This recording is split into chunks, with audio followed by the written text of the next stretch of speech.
안녕하십니까, 차은정 강사입니다. 지난 시간에 이어서 중간고사인 기업분석보고서 작성법에 대해서 오늘 같이 이야기를 나누러 제가 다시 왔습니다. 작성법뿐만 아니라 작성하는데 어떤 디테일한 내용들이 있는지, 작성하는데 어떻게 필요한 사이트들이 있는지, 어떤 마인드로 작성에 임해야 되는지 이런 내용들을 같이 이야기 나눠보도록 하겠습니다. 자, 일단 우선 체크해 봐야 될 게 있습니다. 팀 선정과 기업을 선정하시고 난 다음에 그 내용을 요약해서 카페에 올려주는 작업이 이미 다 되어 있으셔야 됩니다. 다 잘 하셨나요?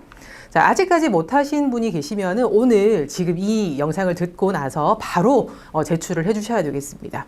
지금 화면에 보시는 청년 취업 플러스 아카데미 보이시죠? 이 카페에 가셔가지고요, 가입을 일단 하시고 각 학교별로 팀 기업 선정 제출이라는 게시판이 생성이 되어 있습니다. 거기에 A4 용지로 한 장 분량으로 기업과 팀과 관련된 내용들을 요약 정리하시고요, 파일 업로드 하셔서 제출을 꼭 해주셔야 되겠습니다.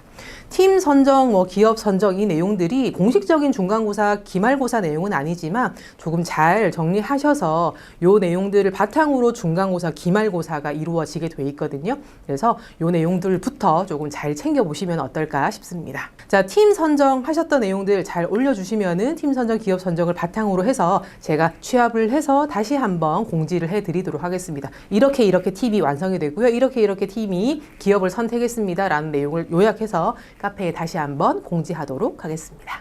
자, 본격적인 내용에 앞서서요, 자, 왜? 라고 적혀 있죠. 자, 기업 분석과 직무 분석, 여러분들은 왜 하시나요? 자, 질문을 조금 바꿔볼게요. 기업 분석과 직무 분석을 하시고 난 다음에 이걸 어디에 활용을 하실 것 같나요? 어떻게 활용하시기 위해서 이 내용을 검색을 하시고 분석을 하실 것 같습니까? 자, 좋습니다. 좋은 기업을 선택하기 위해서. 좀 원론적인 답변 감사해요. 자, 취업을 잘 하려고 당연한 이야기죠. 그래서 좋은 기업을 잘 선별해서 좋은 기업에 취업을 잘하기 위해서 하기 위한 내용인데요. 혹시 중간고사와 기말고사 해라고 하니까 합니다 라고 하시는 분도 계실 거라 생각이 듭니다. 자, 확실한 건 여러분들이 이번 기업분석보고서 작성법과 관련된 중간고사 내용, 기말고사 내용들을 충분히 잘 끝까지 완수하시게 되면 반드시 좋은 기업을 바라보고 찾을 수 있는 방법에 눈을 뜰 수 있게 될 겁니다. 그거는 확실하거든요. 거기다가 팀별로 작업을 하시기 때문에 팀 프로젝트와 관련된 경험도 같이 갖출 수 있겠죠. 물론 이제 물론 팀으로 작업을 하지 않는 분들도 조금 팀 작업으로 조금 하시면 좋겠지만, 그게 여의치 않는 분들은 혼자라도 이 기업에 대한 분석, 또 직무 분석과 관련된 내용들을 하실 수 있으니까 두 가지 다 잡지는 못하지만 하나라도 열심히 잘 잡을 수 있지 않을까라는 생각을 해봅니다. 자, 그러면 우리가 어떤 내용들을 해야 되는지 우리가 카페에 지금 올려져 있거든요. 중간고사, 기말고사. 지금 제출 2, 3 이렇게 적혀 있는데, 첫 번째 제출해야 될 내용은 여러분들 앞서 이야기 나눴던 팀, 기업 선정과 관련된 내용이 미션이 첫 번째 제출 내용이고요. 두 번째, 세 번째는 연속성이 있기 때문에 중간고사 내용을 바탕으로 해서 기말고사 내용을 작성하실 거기 때문에 이렇게 지금 표시를 했습니다. 혼돈하지 않으셔도 될 것 같습니다. 자, 오른쪽에 보이는 이 내용들을 우리가 검토를 해볼 텐데요. 세세한 내용들 같이 한번 알아보도록 하겠습니다. 자, 첫 번째 파트입니다. 자, 첫 번째 파트는 우리는 팀이 되겠습니다. 팀이 아니셔도 팀과 관련된 내용들을 작성하실 수가 있습니다. 자, 내용을 보시게 되면 팀 이름을 정하시고요. 팀 이름을 선정하게 된 이유를 조금 밝혀주시면 좋겠습니다. 그 다음에 팀을 구성을 했으면 팀 구성 인원의 특이사항, 특별한 사항, 장점, 특장점 이렇게 할 수 있죠. 그래서 그런 것들을 조금 파악해 주시면 좋을 것 같고요. 그 다음에 기업 분석의 중점적인 사항, 이런 내용들을 조금 밝혀주시면 좋을 것 같습니다.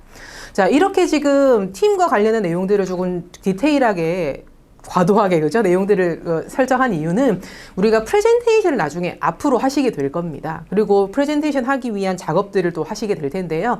이 내용들을 하실 때 첫 스타트, 그죠? 오프닝이라 하는데 그 내용들을 설정하실 때 이 내용이 아주 많이 활용이 될 수 있거든요. 우리 팀은요, 회계학과 친구들이 모여서 우리는 재무, 제표와 관련된 내용들을 정말 잘 설명할 수 있거든요. 요 내용만 잘 들으셔도 여러분들 조금 도움 많이 받을 수 있습니다 라는 것들을 어필하실 수 있겠죠. 그죠? 그리고 그런 것들, 팀의 공통적인 내용들을 파악을 해서 그 내용을 프레젠테이션이나 또는 프레젠테이션, 기말고사 이런 내용들에 활용을 하시게 되면은 좋은 오프닝 또 에피소드로 활용하실 수 있을 거라 생각이 듭니다.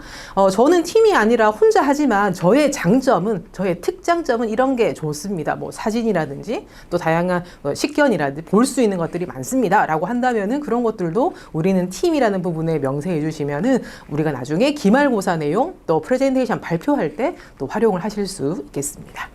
자, 지금 개인적으로 할 경우에도 이렇게 할 수 있다고 말씀드렸죠. 그래서 꼭 혼자여도 팀이 꼭 아니어도 작성을 잘 해주시면 좋을 것 같습니다.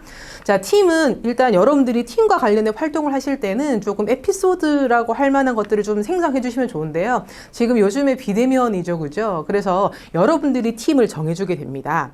여러분들이 팀을 정해줬기 때문에 지난해나 지지난해처럼 제가 팀을 정해드리고 난 다음에 하는 것보다는 훨씬 더 적극적으로 팀이 결성이 되고 결합력이 있을 거라 생각이 들거든요. 그래서 팀 내부적으로 좀 협의를 잘 해서 그런 내용들을 좀 만들어 나가시면 좋을 것 같습니다. 팁이었습니다.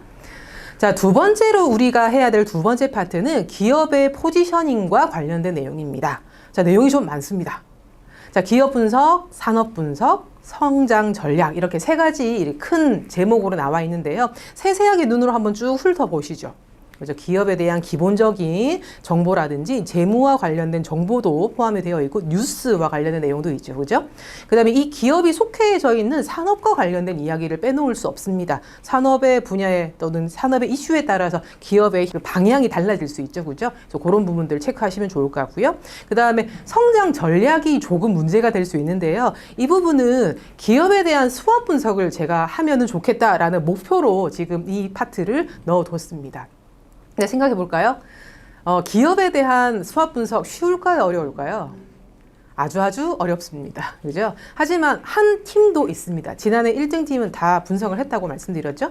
물론 이게 옳다 그르다 판단할 수 있는 거는 기업의 내부자가 아니면 알 수가 없습니다. 그렇기 때문에 옳다 그르다라고 판단하기 이전에 일단은 기업에 대해서 산업에 대한 내용, 기업에 대한 기본적인 내용들을 바탕으로 해서 수업 분석을 해봤다라는 것이 가장 중요한 포인트거든요. 그래서 이 내용들을 조금 끝까지 해보시면 어떨까라는 생각을 해보게 됩니다.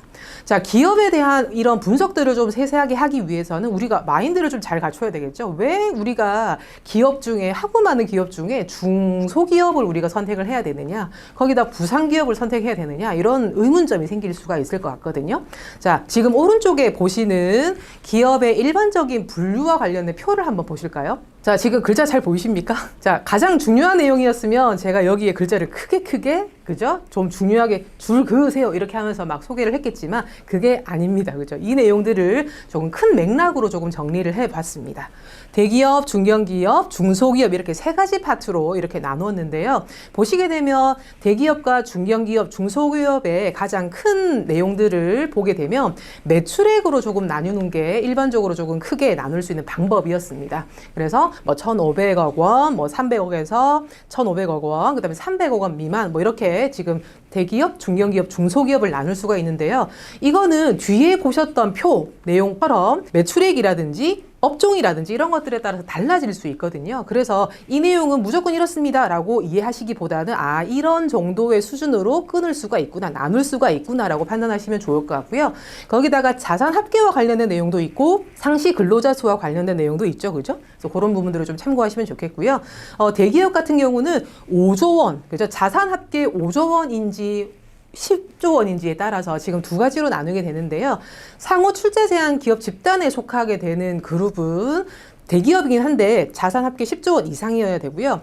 공시 대상 기업 집단으로 속하기 위해서는 자산 합계 5조 원입니다. 쉽게 생각하게 되면 대기업 같은 경우는 문어발식으로 사업을 확장하게 되면 그죠? 독과점을 할 우려가 있죠. 그래서 상호 출자 제한 기업 집단이라고 이렇게 설정을 해서 많은 것들을 조금 제한을 두고 있습니다. 그래서 대표적인 예가 카카오라는 회사 아시죠? 그래서 카카오라는 회사가 예전에 대기업에 속하기 전에 그죠? 5조를 넘겨서 카카오가 대기업에 속하게 돼 있었습니다.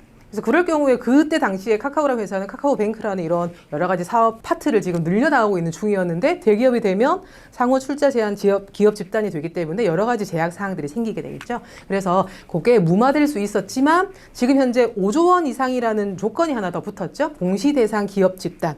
중간중간에 수시로 그렇죠? 변동 사항이 있으면은 공시하도록 되어 있는 집단을 별도로 마련을 해서 대기업, 진짜 대기업과 조금 중간에 끼어 있는 대기업, 이 기업을 조금 나눠서 활용을 하고 있습니다. 기업 육성과 관련된 부분이기 때문에 이 부분들을 조금 아시면 좋겠고요. 뭐 몰라도 상관없죠, 그죠? 자, 아래쪽에 보게 되면 검정색의 퍼센트가 이렇게 표시가 되고 있습니다. 어떤 의미일까요? 퍼센트, 검정색. 그죠? 기업의 규모가 나오고 밑에 퍼센트가 나왔습니다. 그러면 우리나라에서 대기업, 중견기업, 중소기업에 차지하는 비율이 되겠습니다. 자, 일단 눈으로 봐도 딱 느낌이 오죠? 어떻게 우리가 선택해야 되든지. 자, 빨간색의 퍼센트를 보실 수 있습니다. 자, 이거는 대기업과 중견기업, 중소기업에 일하고 있는 종사자의 퍼센트가 되겠습니다. 자, 그러면 일단 여기서 취업 후 확률이라는 이야기 들어보셨죠? 확률상 어디를 가야 됩니까? 중소기업에 가셔야 되겠죠, 그죠? 큰 자리가 많이 마련되어 있는 중소기업으로 눈을 조금 돌리시라는 이유가 또 하나 더 있습니다. 대기업과 중견기업 선호하긴 하지만 신입을 뽑나요? 그죠? 신입을 뽑긴 뽑지만 중고 신입 같은 사람들을 많이 뽑죠, 그죠? 자, 그런 상황이기 때문에 자기가 조금 준비가 잘 되어 있는 사람은 대기업, 중견기업 가십시오. 제발 가십시오. 그런데 만약에 상황이 여의치 않다면은 괜찮은 중소기업. 우리가 지금 기업 분석 보고서 이런 작성들을 하시다 보면은 좋은 기업을 찾을 수 있는 눈이 생길 거란 말이죠. 그러면 그런 중소기업을 찾아서 확률적으로 높은 중소기업을 찾아가시는 게 좋겠다라는 생각이 들었고요. 또 하나 더 이유가 있습니다. 자, 신입사원의 평균 근속연수라는 걸 조사를 해봤는데요. 혹시 몇 년인지 아시겠어요? 우리가 근속연수라는 거는 입사를 해서 꾸준히 다니게 되는 이 연수를 말하는데요. 신입사원, 첫 직장에 들어가서 평균적으로 근무하는 평균 근속연수가 2.8년이라고 합니다. 그러니까 3년이 안 되는 기간 동안에 경력을 쌓고 다른데 이직이라는 이런 여러 가지 이직이나 전직과 관련된 여러 가지 활동들을 한다는 거죠. 취업을 또 고려해 본다라는 거죠. 그죠? 자, 그래서 여러분들이 일단은 이렇게 하는 거죠. 중소기업에 입사를 하셔서 쉽게 조금 확률적으로 높은 중소기업에 입사를 하셔서 입사하시고 난 다음에 그 입사한 기업에서 2.8년이니까 3년 정도의 경력을 쌓고 나서 다른 회사, 다른 직종 이렇게 이직이나 전직을 생각하시게 되면 조금 여러분들이 취업하는데 좋은 로드맵을 세우실 수 있을 거라 생각이 듭니다. 대신에 여기서 중요한 포인트는 좋은 기업을 선택을 해야 되고, 그죠? 자기에게 맞는 직무를 선택하는 게 중요하겠죠. 그래서 그 부분들을 지금 이 시간 중간고사, 기말고사를 통해서 조금 마련하시면 어떨까라는 생각이 듭니다. 자, 기업 정보를 찾아볼 수 있는 사이트를 조금 몇 개 소개를 드리려고 합니다. 여러분들 수업 과정 중에요, 중소기업 인식을 개선하는 여러 가지 과정들이 있고 강의들이 마련이 되어 있습니다. 뭐 연봉 설정과 관련된 부분, 기업을 선택하는 부분과 관련된 내용들이 디테일하게 나와 있으니까 그 내용도 참고하시면 좋겠는데요. 그 중에 조금 우리가 좀 기억했으면 좋겠다라는 부분들을 좀 가지고 왔는데 여기 나보죠. 그죠? 청년 친화 강소기업, 일하기 좋은 중소기업, 우수 중소기업, 부산시 전략산업, 선도기업 이렇게 4가지 파트로 특별히 제가 가지고 왔습니다. 자, 지금 여기 나와 있는 기업 리스트, 그죠? 기업 정보 사이트와 관련돼서 눈에 익은 게 있으면은 카페 활동을 잘 하시는 분들이죠. 자, 오른쪽에 나와 있는 4가지 목록들 중에서 청년 친화 강소기업, 그 다음에 부산시 전략산업 선도기업 이 2가지의 기업 리스트는 여러분들 지금 활동하시는 카페에 지금 이미 올려져 있습니다. 자, 그 카페에 나와 있는 내용들을 참고하시면 되겠고요. 카페에 올려져 있는 기업 리스트 중에 시트 하나를 더 추가를 했죠. 그죠? 월드클래스 300이라는 기업 리스트도 추가되어 있으니까 그 내용도 꼼꼼히 활용하시면 좋을 것 같습니다. 자, 그러면 기업 정보와 관련돼서 이 4가지 내용들을 조금 디테일하게 조금 볼게요. 여러분들 뭐 찾아보실 수 있겠지만. 자, 청년 친화 강소기업은 워크넷이라는 사이트에 청년이라는 카테고리에 가시게 되면 청년 친화 강소기업을 찾으실 수 있고요. 특별히 여기 보시게 되면 기업에 대한 리스트를 다운로드 받는 좋은 장점이 있습니다. 특장점이죠. 그냥 클릭만 하면 엑셀 파일을 받을 수 있습니다.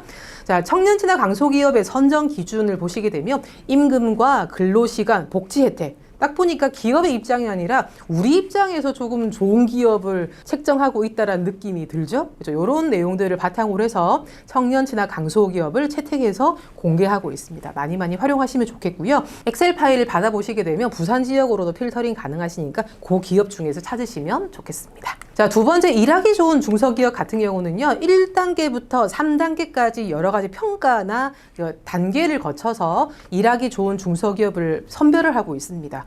눈에 띄는 게 있죠? 일단 좋은 기업은 기업 입장에서 재무제표가 탄탄한 기업, 그죠? 신용등급 이런 것들을 조금 체크하시겠지만 특별히 눈에 보이는 거 있으세요? 정성평가라고 나왔나요? 재직자들, 그죠? 만족도, 기업 문화에 대한 설문조사 이런 것들을 바탕으로 해서 일하기 좋은 중소기업을 책정하고 있기 때문에 조금 그 근로하는 사람, 재직자, 또 희망하는 사람, 취업을 준비하는 사람 입장에서 조금 선별하고 있다라는 느낌을 받을 수 있을 것 같습니다. 요것도 좋겠죠. 자, 세 번째, 중소기업 현황 정보 시스템입니다. 그죠? 여기는요, 우수한 중소기업을 분류하는 기준이 여기 쭉 나와 있는데요. 자, 특별히 제가 이 사이트로 오늘 제가 가보니까 특별한 이슈가 있습니다. 이 사이트는요, 이번 연도 10월 중순까지, 10월이라고 하실게요. 10월까지만 이 사이트에 우수기업 DB를 제공을 하고요. 그 이후에는 서비스를 종료한답니다. 그럼 어떻게 해야 될까요? 사이트에 가서 바로 지금 검색해서 활용을 하셔야 되겠죠? 기업이 꽤 많이 검색되기 때문에 조금 찾아보시면 좋겠고요. 뭐 부산 지역뿐만 아니라 업종으로도 이렇게 필터링해서 검색을 바로 하실 수 있기 때문에 조금 많이 활용하시면 좋을 것 같습니다. 특별히 중소기업 현황 정보 시스템은 상징성, 수익성, 안정성, 활동성, 생산성 이런 내용들을 바탕으로 해서 선별을 한다고 나왔으니까 참고하시면 좋을 것 같습니다. 자, 마지막 우리 부산 지역의 기업을 선택하라고 말씀드렸습니다. 부산 지역의 선도 기업은요, 7대 전략산업이라는 게 있거든요. 부산광역시에서 7대 전략산업이라는 걸 선택을 하고 있는데 이 전략산업 안에 포함되어 있는 기업들 중에서 선도하는 기업을 선택한 거고요. 지금 아래쪽에, 그죠? 왼쪽에 아래쪽에 보시게 되면 선도 기업을 리스트를 다운로드 받을 수 있습니다. 얼마나 좋습니까? 클릭하면 바로 엑셀 파일을 받을 수 있습니다. 물론 여러분들은 그렇게 안 하셔도 되죠. 카페에 가시게 되면 다 부산 지역으로 필터링 되어 있는 내용으로 판단을 하실 수 있기 때문에 그 내용을 받아보시면 좋을 것 같습니다. 자, 이런 방법들을 통해서 우리가 여기 나와 있는 기업들을 기업의 포지셔닝과 관련된 취업 전략 보고서, 기업 분석 보고서를 작성하실 수가 있는데요. 세세하게 좀 디테일하게 조금 더 보시게 되면요. 기업 분석과 산업 분석을 할 수 있는 방법이 오른쪽에 제시가 되어 있습니다. 일단 기업 분석은 그 기업이 홈페이지가 있으면 당연히 제일 1순위로 가봐야 되겠죠. 그래서 기업 홈페이지, 리크루트 사이트를 조금 참고하셔서 기업의 특별한 직무, 기업의 특별한 제품, 서비스 이런 것들을 조금 판단하실 필요가 있을 것 같고요. 취업 포털 사이트에 가게 되면 어디 여러 군데 가지 않아도 정보가 다 집약되어 있습니다. 그래서 그런 것들 참고하시면 좋겠고요. 네이버 금융 같은 경우에는 아래쪽에 나와 있는 전자공시 시스템 다트에 나와 있는 내용들을 조금 요약해서 볼 수 있다고 보시면 되겠습니다. 두 가지 같이 조금 참고하시면 기업 분석의 내용을 찾아보실 수 있겠고요. 산업 분석과 관련돼서는 여러분들 뉴스 검색 네이버 많이 하시죠. 또는 구글 이런 것들을 활용하셔서 산업 분석과 관련된 내용을 찾아보시면 좋을 것 같고요. 당연히 기업 홈페이지를 참고하실 텐데요. 특별히 기업 홈페이지 중에 사보를 만들어서 배포하거나 홍보하고 있는 그런 카테고리가 있을 수 있습니다. 그런 카테고리를 적극적으로 활용하시게 되면 회사 내부적으로 어떤 동호회가 있는지 중요하지 않을 것 같죠? 그런데 그런 내용들도 참고해서 취업 준비하는데 활용하는 친구가 많습니다. 실제 합격한 케이스도 왕왕 있고요. 그죠? 그래서 그런 부분들을 참고하시면 좋을 것 같고요. 이 기업은 산업 분야와 관련돼서 협회에 가입되어 있을 가능성도 높습니다. 또는 그 회사가 협회에 가입되어 있지 않더라도 그 분야에 관련된 전문가 그룹, 그죠? 전문가들, 재직자들이 협회 사이트에서 많이 활동을 하고 있기 때문에 거기서도 새로운 뉴스거리, 새로운 정보들, 자격증 정보라도 우리가 찾아보실 수 있거든요. 그런 것들을 여기 나와 있는 내용에서 찾아보시면 좋을 것 같습니다. 자, 빠르게 조금 내용들을 좀 훑어보게 되면요. 네이버에서 저는 조광요턴이라는 회사를 검색을 했습니다. 우리는요, 중소기업을 조건으로 걸었고요. 부산 지역에 있는 기업을 조건으로 걸었기 때문에 그 내용에 충족하셔야 되겠고요. 저는 거기에 충족되지는 않지만 부산에 있는 조광요턴이라는 기업을 한번 검색을 해봤습니다. 이유는요, 제가 특정 대학에서 조광요턴에 기업 실무자가 오셔서 강연을 하신 그런 장면에서 제가 같이 있었거든요. 그 장소에 있었는데 그때 아주 인상 깊었던 내용들이 있어서 제가 조광요턴이라는 회사를 검색을 해봤습니다. 자, 조각 뉴턴 네이버에 검색을 해보니까요. 왼쪽 편에 보시게 되면 네이버 뉴스들이 이렇게 쭉 나오게 되고요. 조각 뉴턴 관련된. 오른쪽에 보게 되면 조각 뉴턴에 관련된 기본적인 내용들이 나오게 되는데요. 조각 뉴턴은 중견기업입니다. 그죠? 위치도 나와 있고요. 그래서 그런 것들 간단하게 네이버에서 확인을 하실 수가 있겠고요. 자, 취업 포털 사이트, 지금 여기는 잡코리아죠. 잡코리아에 가시게 되면 지금 보시는 것처럼 기본적인 회사에 대한 정보도 찾아보실 수가 있겠지만, 여기 보게 되면 특별히 잡코리아는 동종업계에서 이 회사가 몇 위에 있는지를 표시를 해주고 있습니다. 그렇죠? 객관적인 위치를 나름대로 판단 기준이 있겠지만 일단 객관적인 위치를 여기에 나와 있는 걸로 확인하실 수 있으니까 충분히 활용할 가치가 높겠죠. 그죠? 그 다음에 이 내용을 바탕으로 해서 내가 이 조각 뉴턴이라 회사에서 조사를 하지 못한다면 1등, 2등부터 지금 9등이니까 8등까지 해당하는 회사 사이트는 또 있겠죠? 그래서 그런 사이트들을 활용해서 관련된 내용들을 연결시켜서 추가적인 내용을 받아오셔도 좋을 것 같습니다. 경쟁 회사에 대한 정보를 찾는데도 도움을 받을 수 있겠죠. 그죠? 자, 그 다음에 전자공시 시스템 다트가 되겠습니다. 다트는요, 이 중소기업 같은 경우에는 보고서 검색이 안 될 수도 있습니다. 없다면은 그냥 다른 다양한 방법으로 또 찾아보시면 되겠지만요. 일단 다트에 올려져 있는 보고서 내용들을 찾아보시게 되면 재무제표와 관련된 내용들을 찾아보실 수 있고요. 내부적으로 경쟁사가 어떻고 서비스의 품질이 어떤지, 서비스에 대한 실제 활용되고 있는 점유율이 어떻게 되는지 이런 고급적인 정보도 찾아보실 수 있기 때문에 그 내용을 찾아보시면 어떨까 싶습니다. 자, 재무제표와 관련돼서 수업 중에 여러분들이 공부를 하실 수 있습니다. 그죠? 기업을 선택하고 연봉을 선택하는 그 내용에 재무제표를 활용하는 부분, 재무제표를 보는 부분이 나와 있지만 저는 아무래도 보고서를 조금 빠르게 또 필요한 부분들만 조금 뽑아서 요약해서 조금 설명을 드려야 되기 때문에 조금 뽑아온 부분들이 있습니다. 자, 기업의 성적표를 받아보는데 그게 재무제표라고 할 수 있거든요. 그러면 이 재무제표를 통해서 아주 많은 지표들이 있는데 그런 것들을 다 보느냐? 보기가 힘드실 겁니다. 그래서 그런 것들을 조금 판단하는 데 도움이 될까 해서 세 가지의 판단을 조금 가지고 와봤거든요.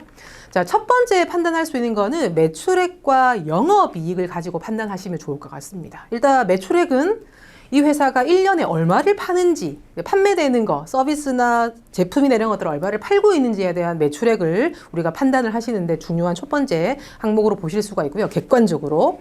영업이익 같은 경우는 총 매출이익에서, 그죠? 매출이익에서 빼야 될 거, 제할 거 제하고 남은 것이 영업이익이 되겠습니다. 그죠? 일단 이렇게 쉽게. 자, 그러면 어떨까요? 이 회사가 좋은 회사다라고 하게 되면 일단 돈을 많이 벌어야 되고 남는 게 많아야 되겠죠. 그래서 매출액과 영업이익이 꾸준히 오르는 기업이 일단은 괜찮겠다라고 판단하는 근거가 될 수 있다는 겁니다. 그래서 이렇게 조금 이해하셔도 좋을 것 같아요. 자, 두 번째 판단 기준은요. 실제 이 회사가 가지고 있는 돈이 얼마냐. 그죠? 현금화할 수 있는 것뿐만 아니라 다양한 것들을 다 포함해서 이 회사가 돈이 많으냐가 일단 중요한 지표가 되겠죠. 재무제표는 돈이니까요. 그죠?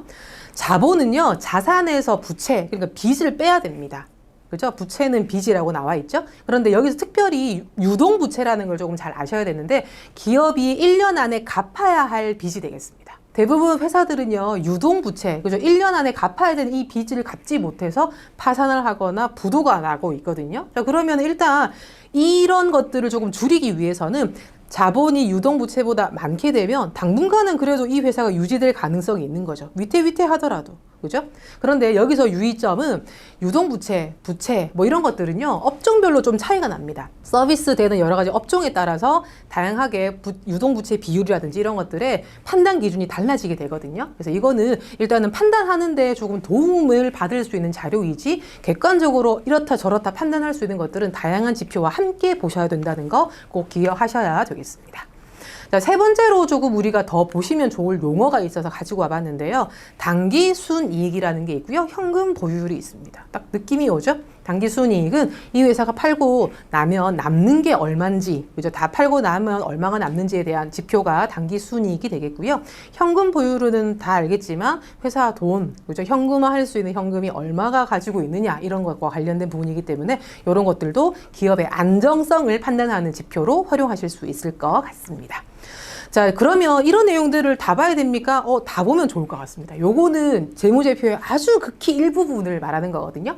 그럼 우리가 보고서를 작성할 때 이걸 어떻게 활용하시면 좋을 것 같냐면 3년에서 5년 정도 데이터를 표로 만드실 수 있을 거예요. 그러면 이게 값이 올라가는지 내려가는지를 눈으로 확인하실 수 있고, 표로 만든 거를 차트로 만들면 더 가시적으로 가독성이 높아지겠죠. 그죠? 그래서 그런 것들을 프레젠테이션이나 보고서에 넣어주게 되면 얼마나 좋을까요? 그죠? 그래서 우리가 판단하는데 긍정적인 부분, 부정적인 부분을 판단하는데 재무제표에 이 표 내용을 활용하시게 되면 어떨까라는 생각에 한번 요약을 해봤습니다.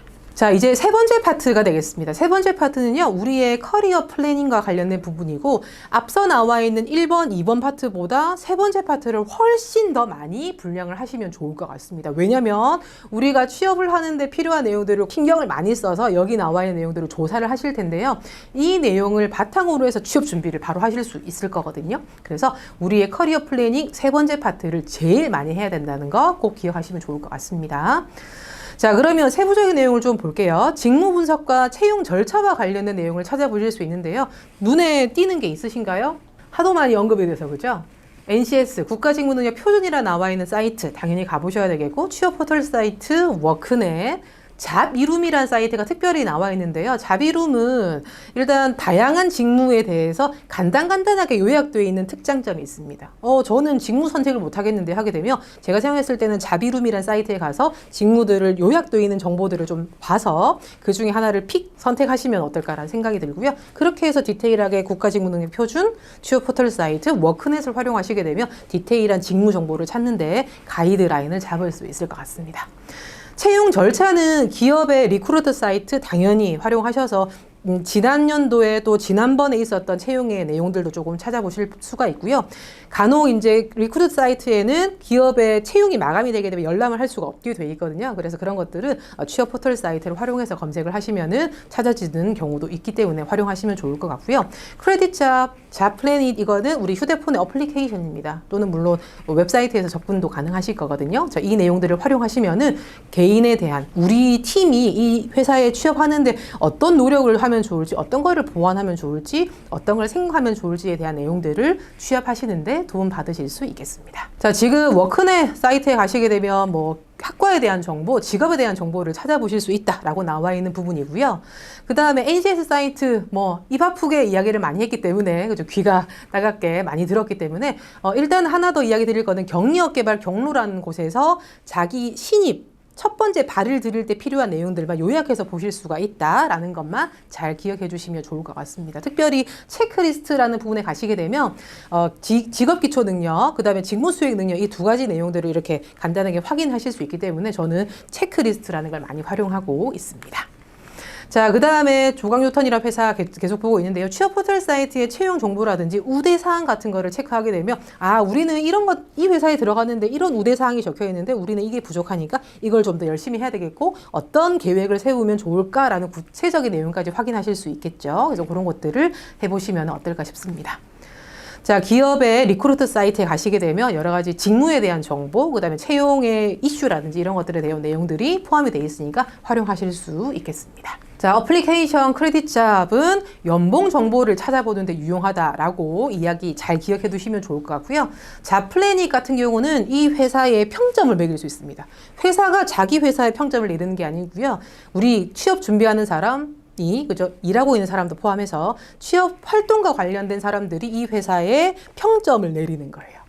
그죠? 자기가 평가를 내리는 거죠. 자기가 평가를 받는 것이 아니라. 그래서 이 내용들을 활용하시게 되면 면접이 어떻게 이루어지고 면접관이 몇 명이 앉아있고 어떤 질문이 이루어졌고 나는 합격했는지 불합격했는지 이런 내용들까지 나와 있기 때문에 잡플래닛 앱을 활용하시는 것도 좋을 것 같습니다. 자, 이렇게 해서 지금 알려드린 내용들을 바탕으로 해서 기업 분석 보고서를 작성하시는 중간고사를 하시면 좋을 것 같습니다.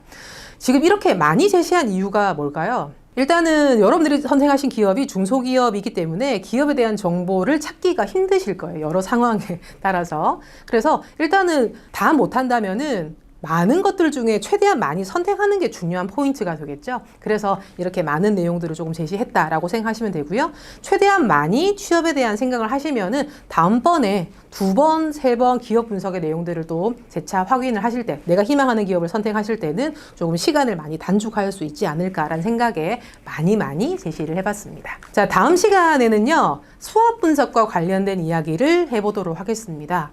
일단 여러분들이 그 파트 2번과 파트 3번에 시간에 수학 분석에 대한 내용들이 포함이 되어 있거든요. 자, 그런 내용들을 조금 정말 구체적으로 어떻게 하면 좋을지, 실제 사례는 어떤 것들이 있는지 이런 내용들을 가지고 다음에 오도록 하겠습니다. 자, 분간고사 내용은 여러분들 학교마다 다르게 진행이 되거든요. 그래서 카페에 학교마다 공지사항이 별도로 나와 있습니다. 거기에 중간고사 제출 기한과 작성법과 관련된 양식 이런 것들을 공개해 놓을 테니까 카페 내용을 활용해서 중간고사 잘 제출해 주시면 되겠습니다. 다음 시간에 수학 분석으로 만나도록 하겠습니다. 수고하셨습니다.